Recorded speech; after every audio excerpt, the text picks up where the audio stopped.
கர்த்தருடைய பரிசுத்த நாமம் மகிமைப்படுவதாக. தினமும் கர்த்தருடைய சத்தத்தை கேட்டுக்கொண்டிருக்கிற தேவனுடைய பிள்ளைகளை வாழ்த்துகிறேன், ஆசீர்வதிக்கிறேன். நீங்கள் ஆசீர்வதிக்கப்பட்டவர்கள். இந்த நாளிலும் பரிசுத்த தேவன் உங்களை பார்த்து சொல்கிற ஒரு வார்த்தை, உங்கள் தரிசனம் அவருடைய மனதில் உண்டு. நம்முடைய வாழ்க்கையில் இந்த தரிசனத்தை ஆண்டவர் தந்தார். இந்த காரியத்தை எனக்கு ஆண்டவர் வெளிப்படுத்தினாரு, என்னை குறித்து இப்படியெல்லாம் பேசினாரு என்று சொல்லி நீங்கள் சொன்ன வார்த்தைகள், அது மாத்திரமல்ல ஆண்டவர் தந்த தரிசனங்கள் எல்லாவற்றையும் நினைத்து காலங்கள் ஆயிட்டே, வருடங்கள் ஆகிட்டே என்று சொல்லி நீங்கள் நினைத்து கொண்டிருக்கலாம், இல்லைஎன்றால் புலம்பிக் கொண்டிருக்கலாம், இல்லை என்றால் ஜெபித்து கொண்டிருக்கலாம். இன்றைக்கி ஆண்டவர் உங்களை பார்த்து சொல்கிற ஒரு வார்த்தை, உங்கள் தரிசனம் அவருடைய மனதில் உண்டு. அப்படி என்றால் உன் மேலே நான் நினைவாக தான் இருக்கிறேன், நான் உன்னை மறந்து போகலை, நான் மாறாதவர் என்பதை நீ முதலாவது விளங்கி கொள்ளணும். ஆண்டவர் தந்த தரிசனம் ஆதியாகமத்தின் புஸ்தகம் 37ஆம் அதிகாரம் 11வது வசனத்தில் வாசிக்கிறோம். அவன் சகோதரர் அவன் மேல் போராமை கொண்டார்கள், அவன் தகப்பனோ அவன் சொன்ன வார்த்தையை மனதில் வைத்து கொண்டான். யோசேப்பை குறித்து சொன்ன வார்த்தையை யாக்கோப்பு தகப்பனார் மனதில் வைத்து கொண்டாராம். ஏன்? என் பிள்ளையை குறித்த தரிசனம் இவர்கள் போராமைப்படலாம், இவர்கள் என் பிள்ளைக்கு விரோதமாக எழும்பலாம், ஆனால் என் பிள்ளைகள் குறித்த தரிசனம் நிச்சயமாக நிறைவேறும், அது என் கண்கள் காணும் என்று எல்லாவற்றையும் மனதில் வைத்திருந்தார். நமக்கு ஒரு பரம தகப்பன் இருக்கிறார். அந்த பரம தகப்பனும் உன்னை குறித்து சொன்னவர் அவர்தான். உன்னை குறித்து ஒரு பெரிய திட்டம் வைத்திருக்கிறவர் அவர்தான். குடும்பத்தை குறித்து திட்டம் வைத்திருக்கிறவர் அவர்தான். உலகம் உன்னை கொண்டு போராமைப்படலாம், உன் குடும்பத்தை கண்டு, உன் பிள்ளைகளை கண்டு, உன் ஆசீர்வாதத்தை கண்டு போராமைப்படலாம். ஆனால் ஆண்டவர் எல்லாவற்றையும் மனதில் வைத்திருக்கிறார். போராமைப்பட்டு தண்ணீர் இல்லாத குழியில் அவனை தூக்கி போட்டார்கள்.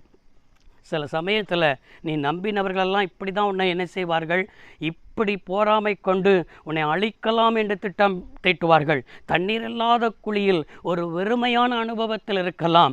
அந்த சகோதரர்கள் இந்த யோசேப்பை என்ன செய்தார்கள், இஸ்மவேலரிடத்தில் விற்று போட்டார்கள்.